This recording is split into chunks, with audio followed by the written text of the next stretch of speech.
اعوذ باللہ من الشیطان الرجیم بسم اللہ الرحمن الرحیم درود پاک اللہم صلی علی سیدنا محمد وعلی آل سیدنا و مولانا محمد وبارک وسلم وصلو علیہ. مل کے پڑھیے الصلاۃ والسلام علیک یا سیدی یا رسول اللہ، الصلاۃ والسلام علیک یا سیدی یا حبیب اللہ، الصلاۃ والسلام علیک یا سیدی یا نبی اللہ وعلی آلک و اصحابک یا سیدی یا نور اللہ.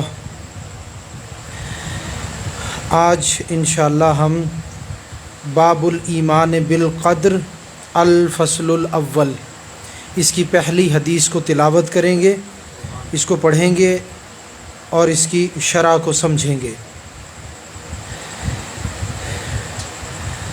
عن عبداللہ ابن عمر قال قال رسول اللہ صلی اللہ علیہ وسلم کتب اللہ مقادیر الخلائق قبل ان یخلق السماوات والارض بخمسین الف سنۃ قال وکان عرشہ علی الماء. رواہ مسلم. روایت ہے حضرت عبداللہ ابن عمر، آپ ارشاد فرماتے ہیں، فرمایا رسول اللہ صلی اللہ علیہ وسلم نے کہ اللہ نے مخلوق کی تقدیریں آسمان اور زمین کے پیدائش سے 50,000 برس پہلے لکھیں. فرماتے ہیں کہ اللہ کا عرش پانی پر تھا. کیا فرمایا؟ سب سے پہلی چیز کہ زمین و آسمان کی پیدائش سے اللہ تعالیٰ نے 50,000 سال پہلے مخلوق کی تقدیروں کو لکھا.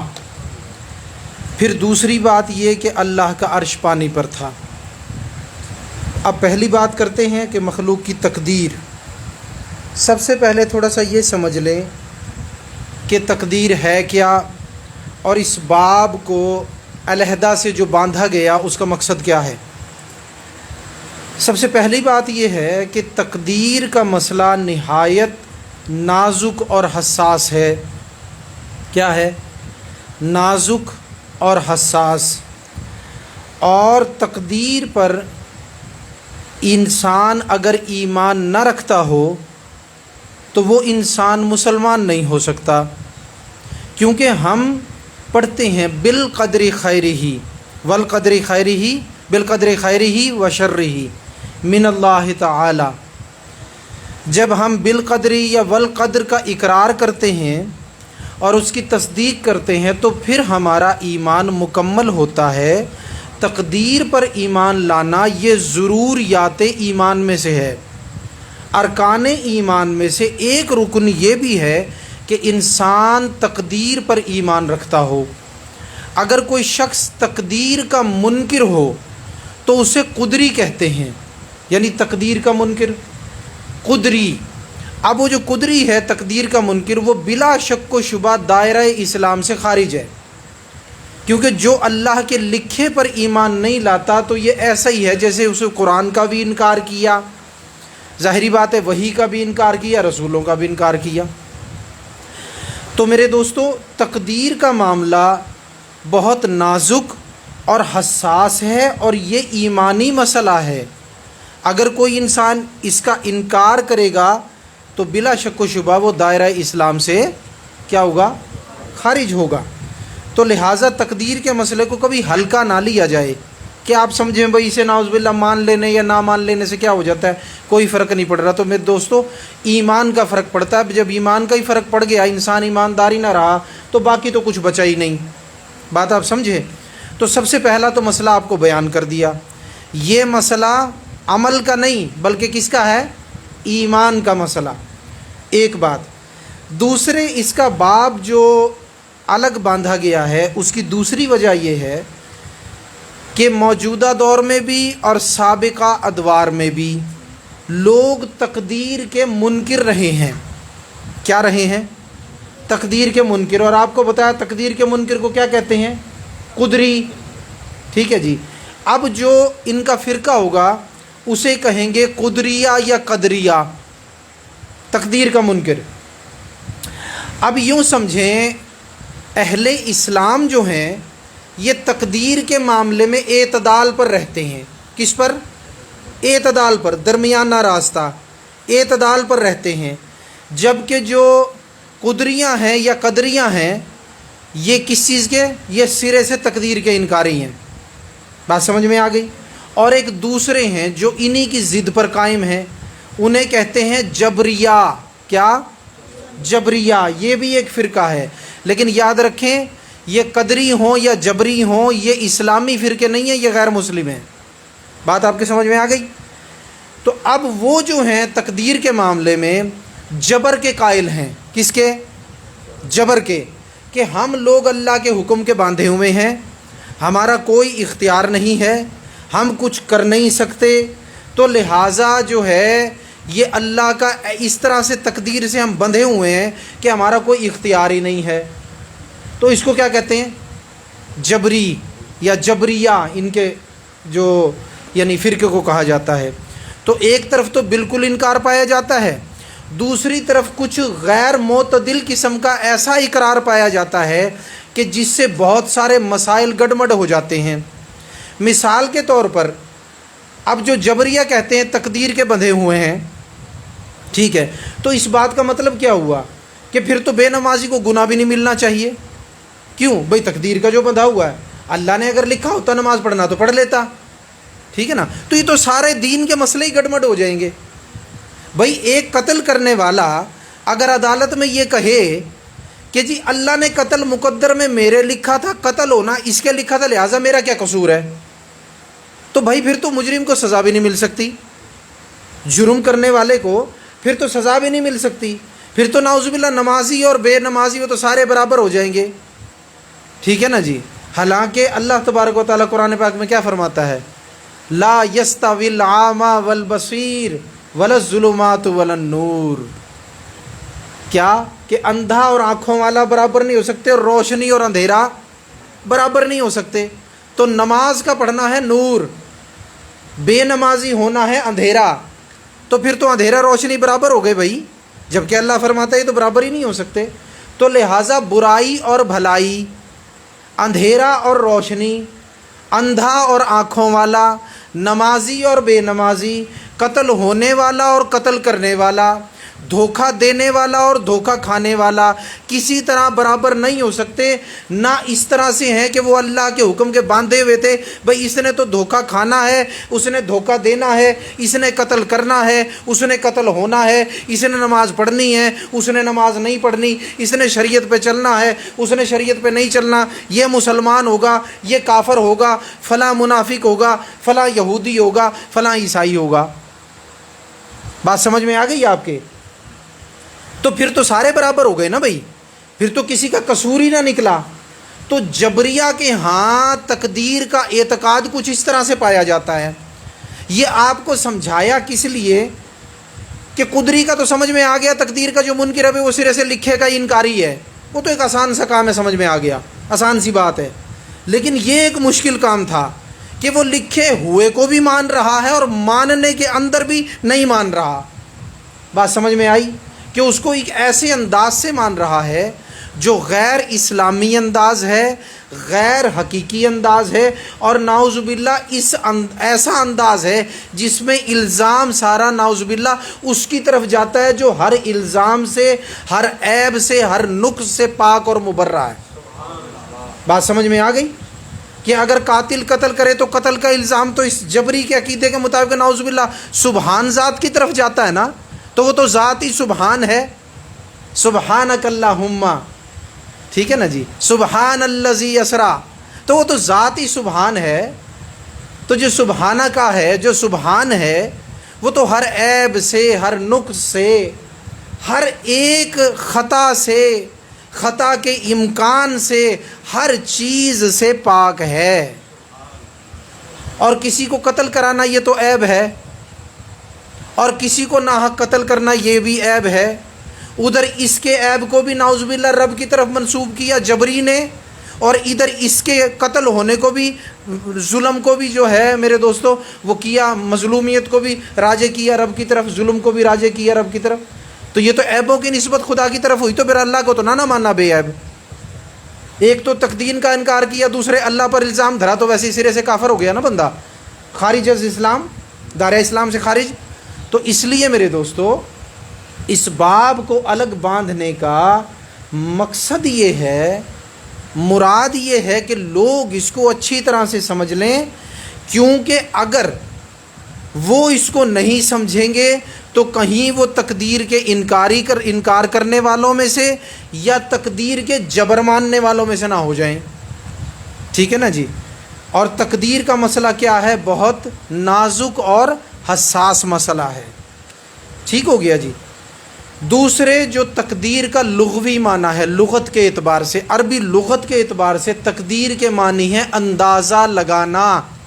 کیا معنی ہے؟ اندازہ لگانا.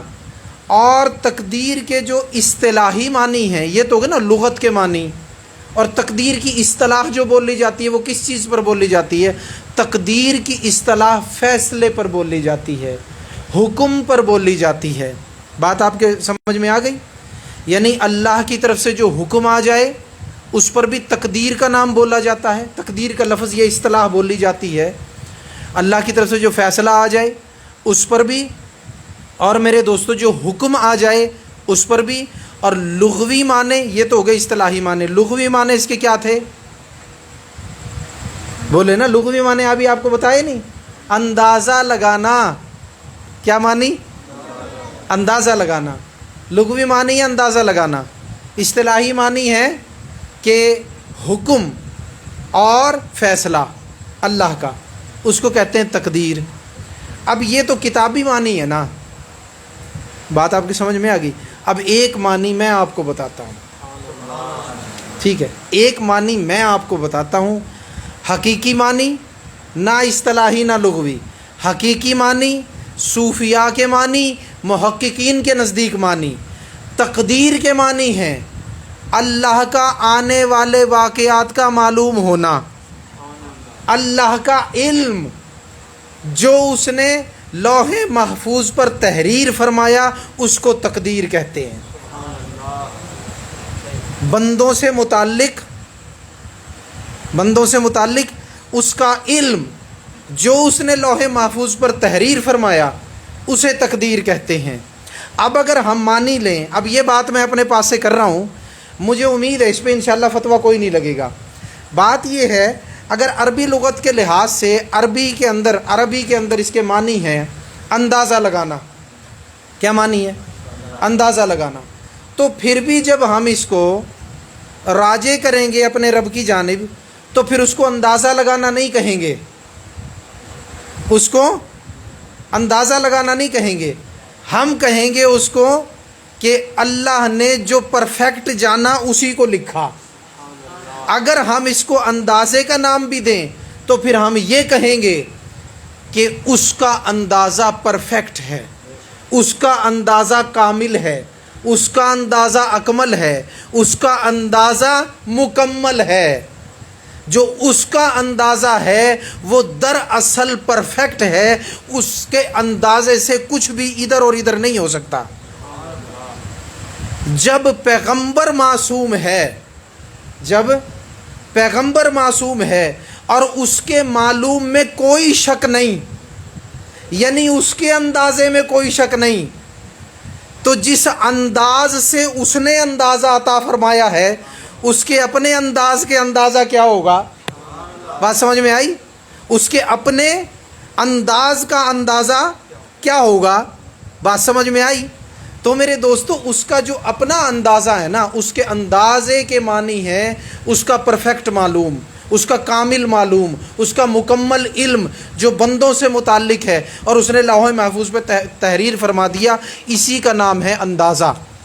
بندوں کے معاملات میں جب ہم اندازہ کہتے ہیں نا تو اس میں ہمیں ابہام رہ جاتا ہے. ابھی لغوی معنی جو ہے نا تحقیقی آپ کو بتا دوں، بندوں کے معاملات میں جب ہم لفظ اندازہ کہتے ہیں نا تو ہمارے ذہن میں خیال ابھرتا ہے کہ بھئی چونکہ اندازہ ہے تو ہو بھی سکتا ہے نہیں بھی ہو سکتا. ٹھیک ہے نا، ایک عام بندے کا اندازہ. لیکن اس میں آپ یہ نہ سمجھو کہ یہاں اندازے سے مراد کچھ اس طرح کی بات ہے، بلکہ اندازے سے مراد رب کا اندازہ ہے. ٹھیک ہے نا جی. اور یہ رب کا ایک انداز ہے، میں یوں کہوں یہ رب کا ایک انداز ہے. ٹھیک ہے نا جی، جو کبھی بھی ناقص نہیں ہو سکتا، ہر معاملے میں، ہر جہت میں، ہر اندازے میں وہ کامل ہے، ٹھیک ہے نا۔ تو اس اندازے سے مراد ان پرفیکٹ نہیں، بالکل پرفیکٹ، جس میں شک کی، شبے کی، غیر سمت کی، غیر جہت کی کوئی کسر موجود نہیں ہے۔ جس کی کتاب لا ریب، اس کا اندازہ بھی لا ریب۔ بات سمجھ میں آئی؟ جس کی کتاب لا ریب وہ خود بے عیب، اس کا اندازہ بھی لا ریب۔ تو اس لیے اندازے سے مراد ہے اس کا کامل علم کہ جو اس نے تحریر فرما دیا، ٹھیک ہو گیا نا جی۔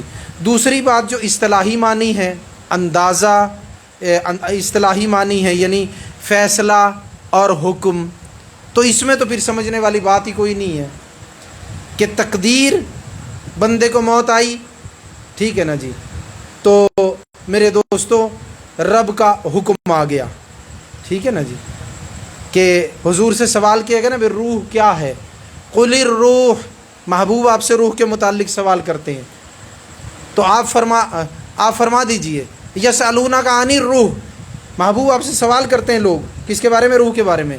فرمایا قل الروح من امر ربی، آپ فرما دیجئے یہ روح تو میرے رب کا حکم ہے۔ حکم آ گیا، ٹھیک ہے نا جی، پھر جناب رب کا حکم آیا تو وہ روح جسم سے الگ ہو گئی، نکل گئی، ٹھیک ہے نا جی۔ تو یہ جو موت ہے یہ بھی رب کا حکم ہے، حکم کی ایک صورت ہے، ٹھیک ہے نا۔ اسی طرح رب کا فیصلہ، رب کا فیصلہ، وہ فیصلہ فرما دے فلاں بندہ دنیا میں ہی جنتی، عشرہ مبشرہ، فیصلہ تو اسی نے کیا، پھر حضور کو فرمایا کہ آپ کی صحبت کی برکت سے میں نے فیصلہ کر دیا یہ جنتی، اب جو چاہیں کریں، پھر بھی جنتی، ٹھیک ہے نا جی۔ تو یہ کیا ہے؟ فیصلہ۔ وہ کیا تھا؟ حکم۔ مثال کے طور پہ نا ایگزامپل ایک ایک بیان کر دیا تاکہ آپ کو سمجھ میں آ جائے، ٹھیک ہے نا جی۔ تو اصطلاحی معنی حکم اور فیصلہ، اور جناب لغوی معنی اندازہ، اور اندازے کے معنی ہے مکمل، پرفیکٹ، صحیح علم الہی جو اس نے تحریر فرمایا، ٹھیک ہو گیا جی۔ اس کے بعد اب تھوڑا سا تقدیر کے معاملے میں یہ بھی سمجھ لیں کہ تقدیر کے بارے میں مولا علی، حضرت علی پاک شیر خدا رضی اللہ تعالیٰ عنہ سے پوچھا گیا، حضور یہ اختیار اور تقدیر، اس میں کچھ فرق واضح کر دیں، یہ کیا ہے؟ انسان کا اختیار کہاں تک ہے اور رب کی تقدیر جو ہے وہ کیا ہے؟ تھوڑا سا اس کو ظاہر فرما دیں۔ تو مولا علی نے علم کے شہر کے دروازے وہ جانتے تھے، تھوڑا آگے ہو جائیں، پیچھے آنے والوں کو جگہ دیں۔ میرے مولا علی جانتے تھے کہ بعد میں زمانے آئیں گے اور اس کو کوئی ایسا نقطہ بتا دیا جو علمی انداز ہوا اور وہ ایسا گہرا انداز ہوا تو یہ قریب کے زمانوں کے لوگ تو سمجھ لیں گے، پر انہوں نے دیکھ لیا تھا میرے اور تیرے زمانے والے لوگ نہیں سمجھ سکیں گے، تو انہوں نے ایک ایسا انداز اپنایا جو علمی بھی تھا، عملی بھی تھا اور عام فہم بھی تھا، ایک ایسا انداز اپنایا۔ تو جس شخص نے یہ سوال کیا تھا، حضور اختیار، بندے کا اختیار اللہ نے کتنا آزاد کیا ہے، کتنا تقدیر کا پابند کیا ہے، ذرا یہ تو دکھا دیں، بتا دیں۔ تو مولا علی نے فرمایا یہ 2 پاؤں پر کھڑے ہو، 1 پاؤں اٹھاؤ۔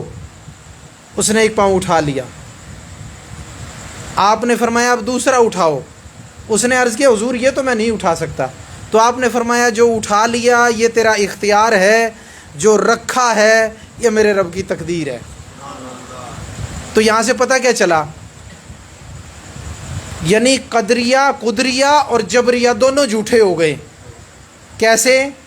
کہ جس نے بالکل مکمل پابند جانا اور جبر کو جانا، جبریہ جو تقدیر میں سمجھتے ہیں کہ جی ہم اس طرح سے پابند ہیں کہ کر ہی کچھ نہیں سکتے، ان کا بھی انکار ہو گیا اس میں، اور جناب اس کا بھی انکار ہو گیا تقدیر کا جنہوں نے سرے سے انکار کیا۔ تو یہاں یہ سمجھ لیں کہ کچھ انسان اللہ کی لکھی تقدیر کا پابند ہے، جیسے دوسری ٹانگ انسان نہیں اٹھا سکتا، اور جو ایک اٹھا لی وہ ہے اختیار۔ اتنا اللہ نے انسان کو آزاد پیدا کیا ہے، اختیار عطا فرمایا ہے، یعنی انسان کو جزوی مختار بنایا ہے، ٹھیک ہے نا۔ یعنی اگر اس کو گفتگو کو تھوڑا سا میں آگے بڑھاؤں تو اللہ تبارک و تعالیٰ نے نماز کو فرض کر دیا، نماز کو فرض کر دیا، لیکن بندے کو دونوں راستے دکھا دیے۔ یہ صراط مستقیم سبیل اللہ ہے، اللہ کا راستہ ہے، اور یہ صراط شیطان ہے، شیطان کا راستہ ہے۔ اب اگر تو نماز پڑھے گا، چلے گا صراط مستقیم پر، اللہ کے راستے پر، تو اس کی آخری منزل ہے جنت، اور جو چلے گا اس راستے پر تو اس کی آخری منزل کیا ہے؟ جہنم، ٹھیک ہے نا۔ تو اب بندے کو اختیار ہے، فرض کر دی نماز، لیکن بندہ مجبور نہیں ہے اس کو چھوڑنے کے لیے یا پڑھنے کے لیے، اس میں اس کو اختیار دے دیا، ٹھیک ہے نا۔ پڑھے تو یہ ہے، نہ پڑھے تو یہ ہے۔ اسی کا نام تو امتحان ہے، اسی کا نام تو دنیاوی زندگی ہے، اسی کا نام تو میرے دوستو عملی اور بدعملی ہے۔ انسان مقدر کے لکھے سے تو نوری اور ناری کوئی نہیں ہوتا، خاکی ہے نا، ٹھیک ہے نا۔ تو کیا فرمایا علامہ شاعر مشرق نے؟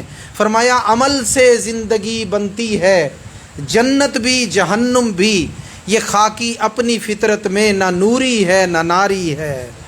نہ ہی تو جنت کا حقدار ہے، نہ ہی تو جہنم کا حقدار ہے۔ اب یہ تیرے اعمال پر منحصر ہے کہ تو اپنے لیے کس چیز کو چن رہا ہے۔ آیا نور کو چن رہا ہے یا نار کو چن رہا ہے؟ جنت تو نور سے بنی ہوئی نا بھائی، نور کو چن رہا ہے یا کس کو؟ یا نار کو چن رہا ہے؟ درود پاک، اللہم صلی علی سیدنا۔ تو اب یہ تیرے اپنے عمل پر منحصر ہے، اس کا انحصار کس پر ہے؟ تیرے عمل پر۔ تو اللہ نے بندے کو عمل میں با اختیار کیا ہے۔ اب یہ گفتگو کا ایک نچوڑ آ گیا، محاصل آ گیا کہ اللہ نے بندے کو عمل میں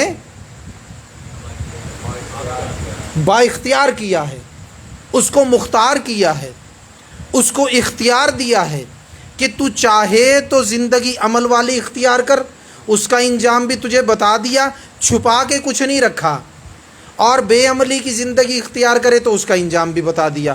تو انسان عمل میں آزاد ہے، عمل میں آزاد ہے، با اختیار ہے، ٹھیک ہے نا۔ لیکن یہ سمجھ لو آزاد کا جو میں نے لفظ بولا نا، یہ بھی اختیار کے زمرے میں بولا ہے، یعنی اس کا یہ مطلب نہیں ہے کہ آزاد اس طرح سے بھی جو چاہے کرتا پھرے۔ اللہ کا حکم تو کھڑا ہے نا بھائی اوپر، لیکن پھر جو بھی کرے گا اللہ کے ہاں میرے دوستو، اگر برا کام کرے گا مقبول تو نہیں نہ ہوگا، پھر اپنے جرموں کی، اپنے کرموں کی سزا پائے گا، ٹھیک ہے نا جی۔ جو برے کرم کیے، جو برے جرم کیے، ان کی سزا تو بالآخر ضرور ملے گی۔ اور اللہ تبارک و تعالیٰ کسی کی محنت کو ضائع نہیں کرتا۔ تو سمجھ لو عبادت جب کرتے ہو تو نماز میں لگتی ہے محنت، روزے میں لگتی ہے محنت، اعمال صالحہ میں لگتی ہے محنت، تو اللہ نہ کسی کا عمل ضائع کرتا ہے، نہ کسی کی محنت ضائع کرتا ہے، بہترین اجر عطا فرمانے والا، بلکہ وہ ہماری ٹوٹی پھوٹی کو بھی قبول فرماتا ہے۔ یہ اس کی اپنی شان ہے کہ اس کی اپنی رحمت ہے کہ ہماری ٹوٹی پھوٹی کو بھی ہے نہیں قبولیت کے لائق، لیکن پھر بھی قبول کر لیتا ہے، اس کی مہربانی ہے کہ وہ پھر بھی قبول کر لیتا ہے۔ تو یاد رکھیں اللہ نے با اختیار کیا کس چیز میں؟ عمل میں، ٹھیک ہو گیا۔ ہاں بندہ کب پیدا ہوگا، کب مرے گا، یہ ہے پھر قضا اور قدر اور اس کا حکم، یہ ہے اس کا لکھا ہوا، یہ ہے تقدیر، ٹھیک ہے نا۔ عمل میں اختیار ہے، لیکن زندگی کی ابتدا اور انتہا میں تقدیر کا پابند ہے۔ اللہ اکبر، تقدیر کا پابند ہے میرے دوستو۔ تو اس لیے تھوڑا سا آپ کو سمجھا دیا۔ ویسے تو حضرت عمر فاروق اور حضرت ابوبکر صدیق رضی اللہ عنہ تقدیر کے معاملے میں گہری گفتگو فرما رہے تھے کہ آقا علیہ الصلوۃ والسلام نے جب ملاحظہ فرمایا، سماعت فرمایا، تو ان کو منع فرما دیا۔ تو لہٰذا اس کی بہت زیادہ ایسی گہرائیوں میں نہیں جانا کہ جو سمجھ میں نہ آ سکیں، بس اس پر ایمان لانا ضروری ہے، اور جو چند چیزیں ظاہر ہیں ہمارے پر جو غیر مبہم ہیں اس پر ہم گفتگو کر سکتے ہیں، جن پر میں گفتگو کر رہا ہوں، ٹھیک ہے نا۔ تو بہت زیادہ ڈیٹیل میں جانا اور بہت زیادہ اس کی گہرائی میں جانا انسان کو وسوسوں کا شکار کرتا ہے، لہٰذا بہت زیادہ اس کی گہرائی میں نہیں جائیں گے۔ جو ضروری چیزیں نا، جیسے بھائی انسان عمل میں اختیار ہے، با اختیار ہے، لیکن اپنی پیدائش کے لحاظ سے، اپنی موت کے لحاظ سے تقدیر کا پابند ہے، ٹھیک ہے نا جی۔ تو یہ جو چیزیں نا، بس اس کو سمجھ لینا ضروری ہوتا ہے۔ تو آج آپ کو اس کے تحت میں نے 3-4 چیزیں بتائی۔ ایک کیا کہ تقدیر جو ہے اس کا مسئلہ نازک اور حساس ہے۔ دوسری بات یہ کہ اس کے لغت کے اعتبار سے معنی ہے اندازہ لگانا، اور اندازے کے معنی ہے علم الہی کا پرفیکٹ اور مکمل ہونا جو اس نے لکھا۔ اچھا، اس کے بعد میں اس کے اصطلاحی معنی ہے حکم اور فیصلہ، وہ بھی آپ کو سمجھا دیا۔ اب اس کے بعد تھوڑی سی ایک اور چیز آپ کو سمجھا دوں کہ کیا جو اللہ نے لکھا وہ اٹل ہے یا اس میں تبدیلی ممکن ہے۔ اب یہ سمجھ لو، یہ بھی جتنے مسئلے پیچھے سمجھے ہیں نا تم نے، تقریباً یوں سمجھ لو یہ سارے مسئلوں کے برابر ایک مسئلہ ہے کہ آیا جو اللہ نے تقدیر لکھی اس میں کوئی تبدیلی ممکن ہے یا غیر ممکن، یا جو لکھ دیا بس لکھ دیا۔ اس کے بارے میں قرآن پاک میں ہمیں کئی چیزیں ملتی ہیں۔ سب سے پہلے تو تقدیر وہ جو جس کے بارے میں کہا جائے کہ وہ تبدیل نہیں ہوتی، ٹھیک ہے نا جی، تو ہمیں قرآن پاک میں یہ بھی ملتا ہے لا تبدیل لکلمات اللہ، اللہ نے جو لکھ دیا وہ نہیں بدلے گا۔ بات سمجھ میں آ گئی؟ یہ بھی ہم نے دیکھا کہ اللہ نے جو لکھ دیا وہ کیا، اللہ نے جو لکھ دیا وہ نہیں بدلے گا، ٹھیک ہے۔ اچھا، پھر اس کی سپورٹ میں اگر ہم بیان کریں تو فرشتے جا رہے تھے عذاب لے کر قوم لوط کے لیے۔ حضرت ابراہیم علیہ السلام نے اللہ کی بارگاہ میں عرض کی تو اللہ تعالیٰ نے فرمایا عارض عن ھذا، آپ ان کے بارے میں عرض ہی نہ کریں، ان پر تو عذاب آ کر رہے گا۔ پیغمبر کی دعا کو رد نہیں کیا، یہ یاد رکھنا، اللہ پیغمبر کی دعا کو رد نہیں کرتا، اللہ نے پیغمبر کو منع فرما دیا۔ رد کرنا اور چیز ہے، منع فرما دینا اور چیز ہے۔ رد کر دینا کیا ہے کہ پیغمبر کچھ مانگے، رب کہے میں نہیں دیتا، یہ تو ہو گیا رد۔ لیکن اگر پیغمبر کرے کوئی عرض اور اللہ فرما دے عارض عن ھذا، اس بات کے بارے میں آپ عرض ہی نہ کریں، کیونکہ اگر آپ کریں گے عرض تو پھر میں کروں گا، محبوبوں کی تو میں ٹالتا نہیں، تو اس لیے آپ عرض ہی نہ کریں۔ عارض عن ھذا، ابراہیم علیہ السلام نے کہا اللہ عذاب نہ بھیج، اللہ نے فرمایا عارض عن ھذا، اللہ نے فرما دیا کہ آپ اس کے بارے میں عرض ہی نہ کریں، اور عذاب آ کے رہا۔ بات سمجھ میں آ گئی؟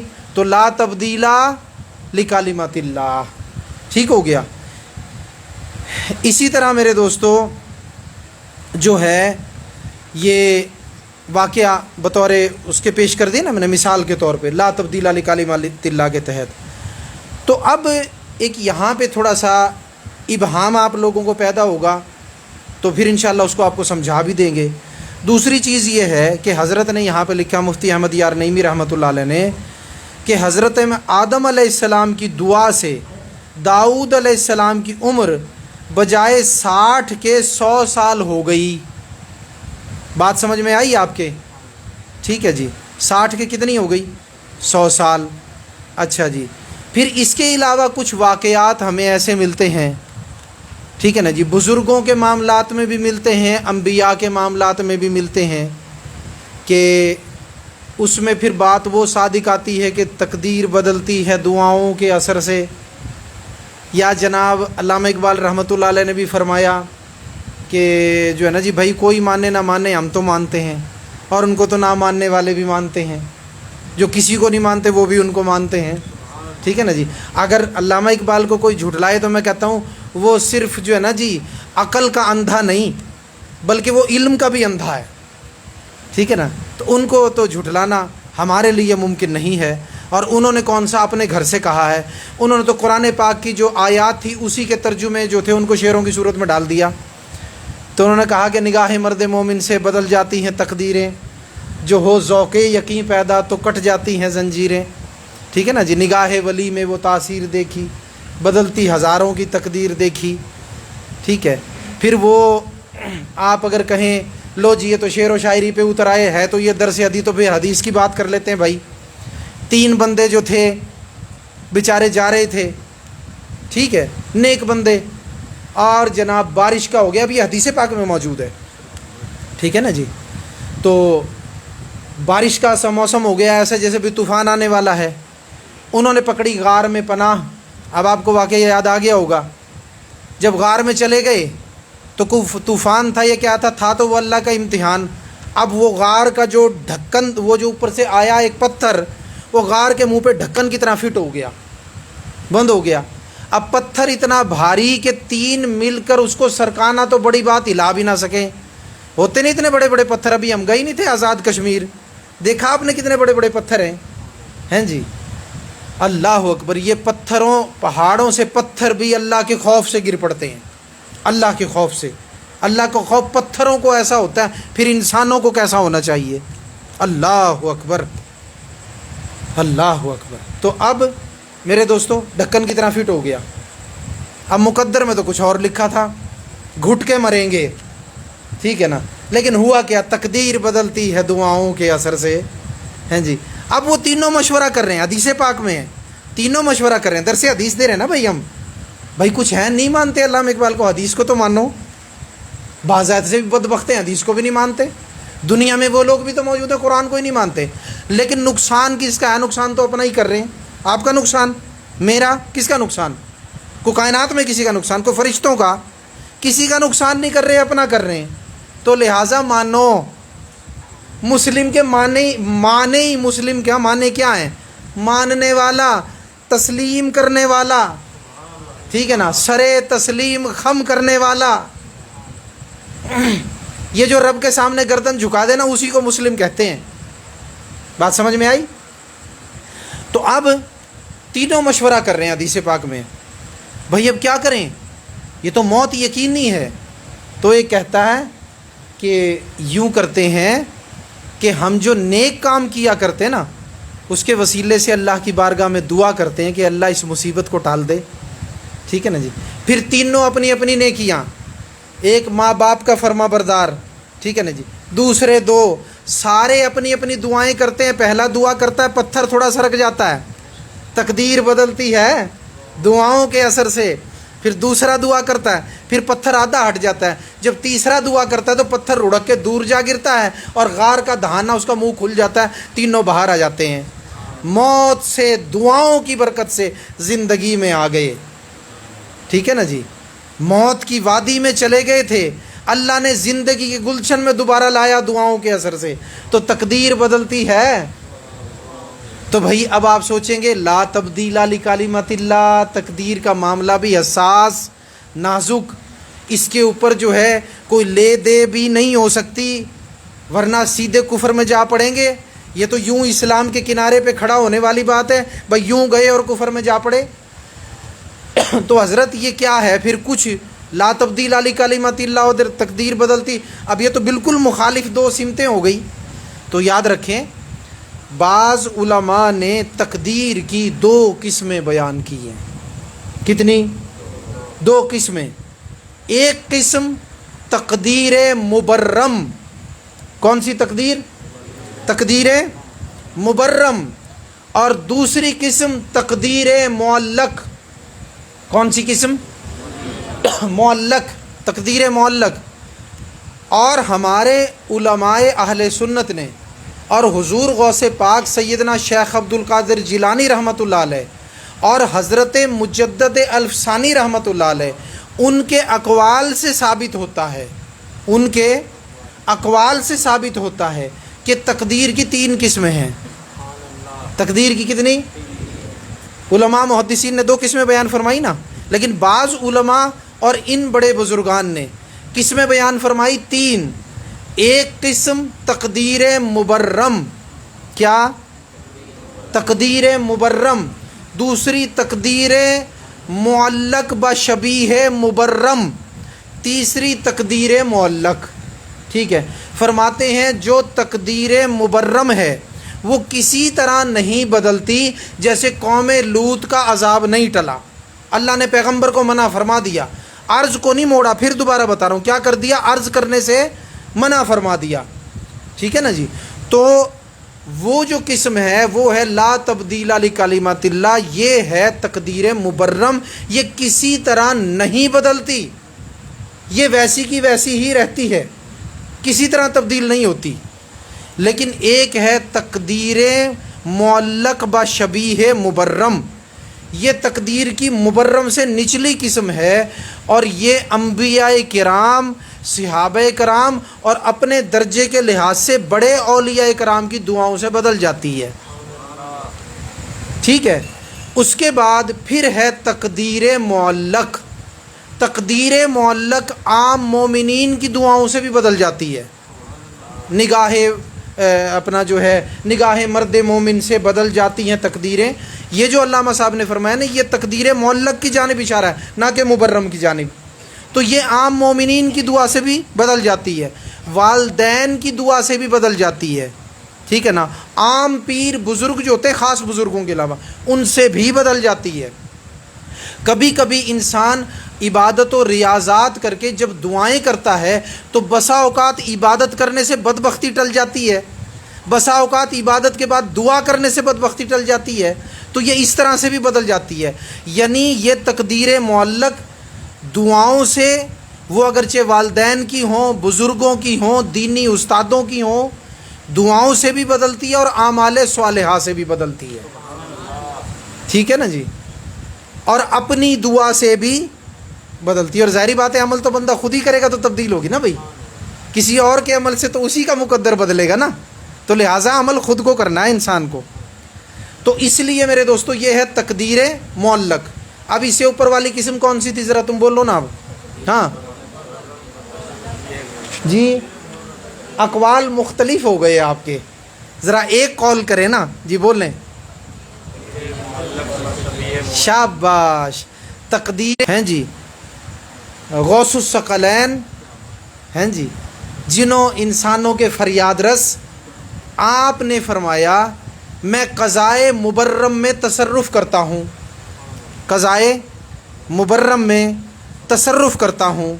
اب قضائے مبرم کے بارے میں تو موجود ہے، آپ کو معلوم ہے کیا، لا تبدیل لکلمات اللہ۔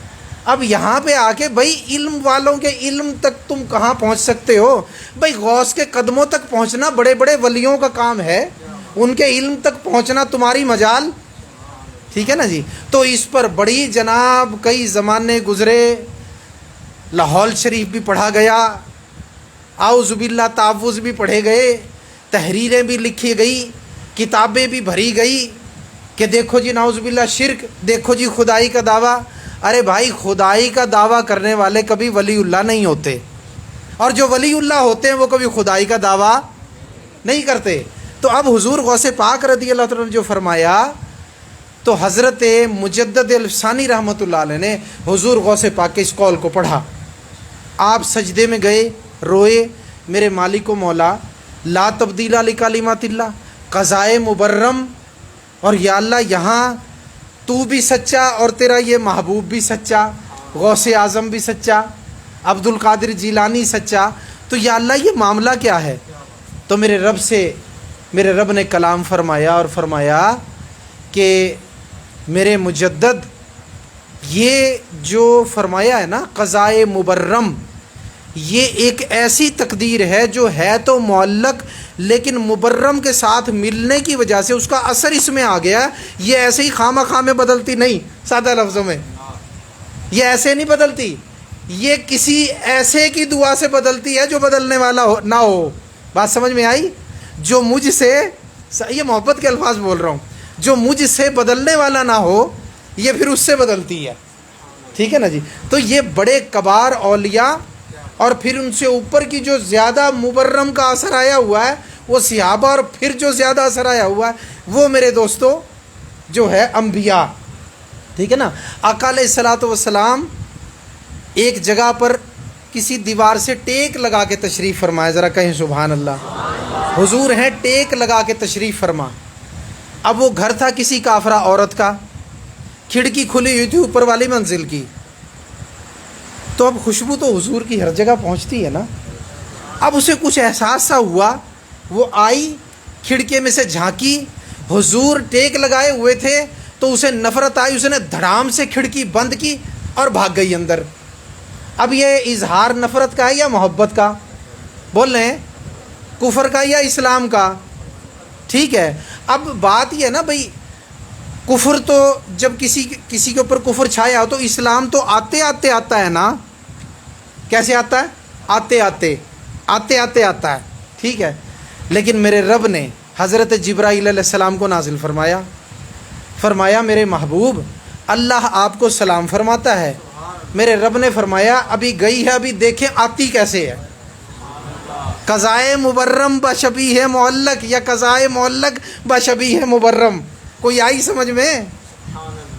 ابھی دیکھو آتی کیسے ہے۔ بس لمحہ نہیں گزرا، نیچے اترتی ہے، حضور کی بارگاہ میں حاضر ہوتی ہے اور کہتی ہے حضور مجھے مسلمان کریں۔ یہ ہے قضائے معلق بشبیہ مبرم، سمجھو اس کو، ٹھیک ہے نا جی۔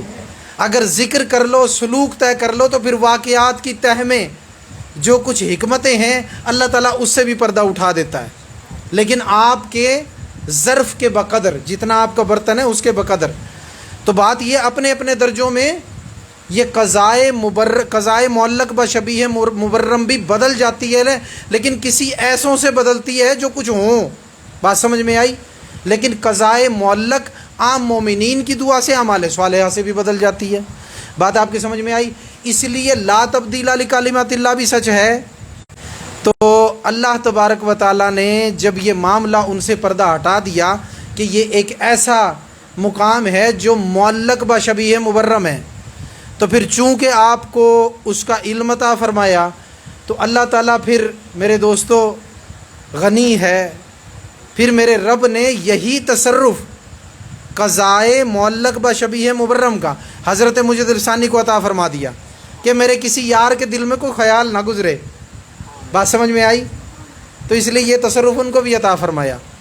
تو یہ بزرگوں کا دعاؤں کی برکت سے تقدیریں بدلنا، اللہ بدلنے والا ہے، بزرگ جو ہے عرض کرنے والے ہیں، یہ دعاؤں سے تقدیریں تبدیل ہونا، یہ بلاؤں کا ٹلنا، یہ مصیبتوں کا ٹلنا، یہ تقدیر معلق اور تقدیر معلق بشبیہ مبرم ہے، اور جو نہیں ٹلتی وہ ہے قضائے مبرم۔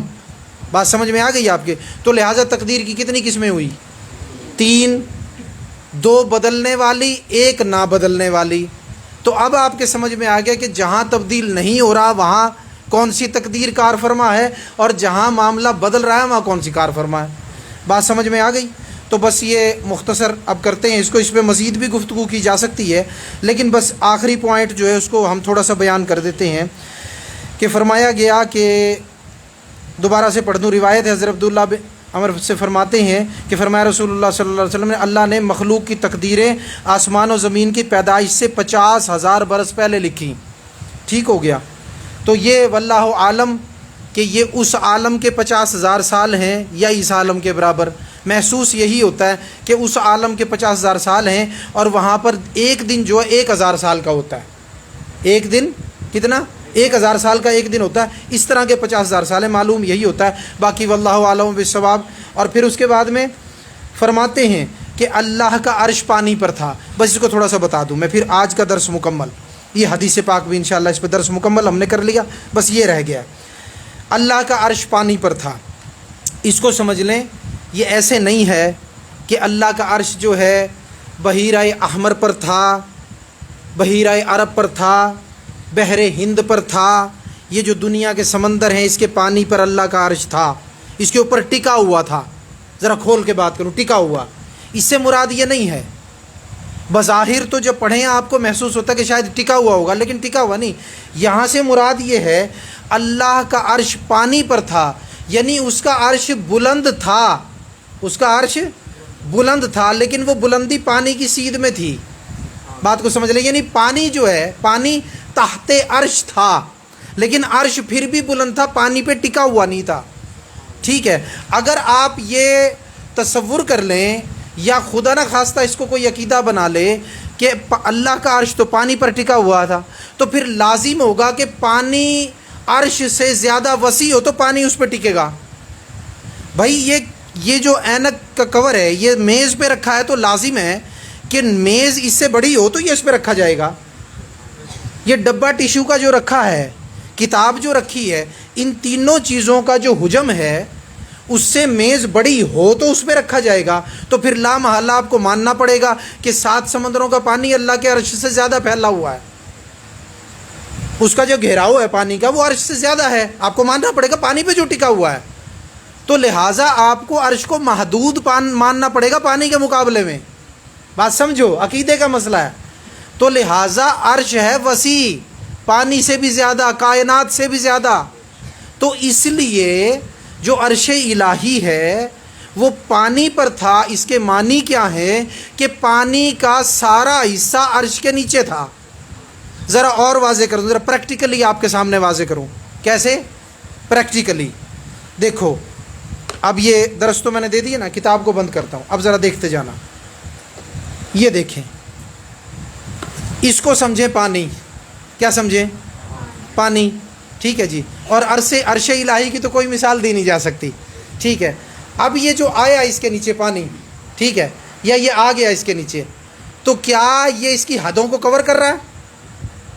کتاب کی حدوں کو یہ جو کور ہے اینک کا، کیا یہ کور کر رہا ہے؟ جبکہ یہ کتاب کے نیچے ہے اور کتاب اس کے اوپر ہے۔ لیکن دیکھیں، کتاب اس کے اوپر ہونے کے باوجود کیا اس کو چھو رہی ہے، یا اس پہ ٹکی ہوئی ہے، یا اس پر محدود ہے، یا یہ کور کتاب کے کناروں سے باہر ہے؟ نہیں۔ تو ثابت ہوا کہ عرش کی جو میرے دوستو جو ہے بڑا ہونا ہے، اس کے سامنے پانی محدود ہے۔ تو وہ یوں عرش کے نیچے تھا کہ نہ پانی کے اوپر عرش ٹکا ہوا تھا، نہ پانی نے اس کو چھو رکھا تھا، نہ پانی نے اس کو سنبھال رکھا تھا، نہ پانی اس کو چاروں طرف سے گھیرے ہوئے تھا، بلکہ عرش کے مقابلے میں پانی محدود تھا، یوں جیسے کتاب کے مقابلے میں یہ کور محدود ہے۔ تو بس یہ پریکٹیکلی میں نے آپ کو سمجھا دیا۔ اب سے پہلے شاید بہت سارے لوگ بیچارے جو ہیں، کئی علم والے بھی یہی سمجھتے ہوں گے بھئی بحیرہ عرب کے اوپر جو ہے اللہ کا عرش ٹکا ہوا تھا، نعوذ باللہ۔ تو ایسی کوئی بات نہیں ہے۔ یہ 7 سمندر محدود ہیں عرش الہی کے مقابلے میں، یہ 7 زمینیں محدود ہیں عرش الہی کے مقابلے میں، یہ 7 آسمان محدود ہیں عرش الہی کے مقابلے میں۔ اور یاد رکھیے، عرش الہی کی بلندی، اس کا علو، اس کا مرتبہ، یہ ایک ایسی جگہ پر موجود ہے، اتنی بلندی اللہ نے بخشی ہے کہ میرے دوستو یہ 7 زمینیں، اس کے نیچے تحت الثری، تحت الثری کے اوپر ایک زمین، پھر دوسری، پھر تیسری، یہ 7 زمینیں، 7 زمینوں کے اوپر والی زمین پہ ہم لوگ رہتے ہیں نا، یہ اوپر والی زمین ہے، باقی 6 زمینیں اس کے نیچے ہیں۔ پھر یہ میرے دوستو زمین سے آسمان کا فاصلہ 500 برس کی راہ، پھر پہلے آسمان سے دوسرا آسمان 500 برس کا راستہ۔ الغرض یہ قصہ مختصر، یہاں سے لے کر وہاں پر 7 و 5 35، ٹھیک ہو گیا۔ تو یہ اتنے 1000 برس کی راہ، ٹھیک ہے۔ پھر سدرۃ المنتہا، پھر میرے دوستو 7 جنتیں، 7 منزلہ، ایک منزل پر دوسری، دوسری پر تیسری۔ پھر جنت کی 7ویں منزل کا نام کیا ہے؟ جو 7ویں جنت ہے سب سے اوپر، بولو بھئی، تو مطلب کا کام ہے نا، یاد رکھا کرو جی۔ جنت الفردوس، ماشاءاللہ، دیکھا ساروں کا نام یاد ہے، ماشاءاللہ ماشاءاللہ۔ جنت الفردوس کے ساتھ ساتھ عشرہ مبشرہ کے نام بھی یاد رکھا کرو، حضور کے 4 یاروں کے نام بھی یاد رکھا کرو، پنجتن پاک کے نام بھی یاد رکھا کرو، ٹھیک ہے نا جی۔ جو خلفائے راشدین ہیں 5، ان کے نام بھی یاد رکھا کرو، ٹھیک ہے نا جی۔ کربلا کے شہداء، ان کو بھی یاد رکھا کرو، ٹھیک ہے نا۔ کیونکہ جب یہ سارا کچھ یاد رکھو گے نا تو انہی کے وسیلے سے تو ملنی ہے جنت، ٹھیک ہے نا۔ تو بھئی 7 جنتوں میں سب سے اوپر والی جنت کون سی ہے؟ جنت الفردوس۔ اب عرش الہی جنت الفردوس کے بھی اوپر ہے، اس کی چھت ہے۔ بات سمجھ میں آئی؟ تو میرے دوستو عرش الہی تو کائنات کا ایک ایسا مقام ہے، تو لہٰذا عرش الہی بہت بڑا ہے، عرش عظیم کا لفظ آیا ہے اس کے لیے، لہٰذا اس کو پانی پر ہونا یا پانی سے محدود نہ سمجھو، وہ پانی سے بہت بڑا ہے، کائنات سے بہت بڑا ہے، ٹھیک ہے نا جی۔ تو دونوں نقطے سمجھا دیے، تقدیر کے معاملے میں بھی اور یہ بھی، اور تقدیر کتنے عرصے پہلے لکھی گئی یہ بھی، اور دیگر اس کے کچھ لوازمات سے جو ضروری تھے وہ آپ کو سمجھا دیے ہیں۔ تقدیر کا معاملہ ایسا ہے کہ اس میں غلطی ممکن ہو سکتی ہے، یہ بہت ٹیکنیکل معاملہ ہے، بڑا حساس معاملہ ہے۔ تو اللہ تبارک و تعالیٰ سے دعا کرتے ہیں کہ ہماری غلطیوں اور کوتاہیوں کو معاف فرمائے، اس درس کو اپنی بارگاہ میں شرف قبولیت عطا فرمائے، اور اللہ تبارک و تعالیٰ جیسا وہ اور اس کا محبوب چاہتے ہیں ویسا عقیدہ تقدیر کے متعلق رکھنے کی سعادت عطا فرمائے۔ وما علینا الا البلاغ المبین۔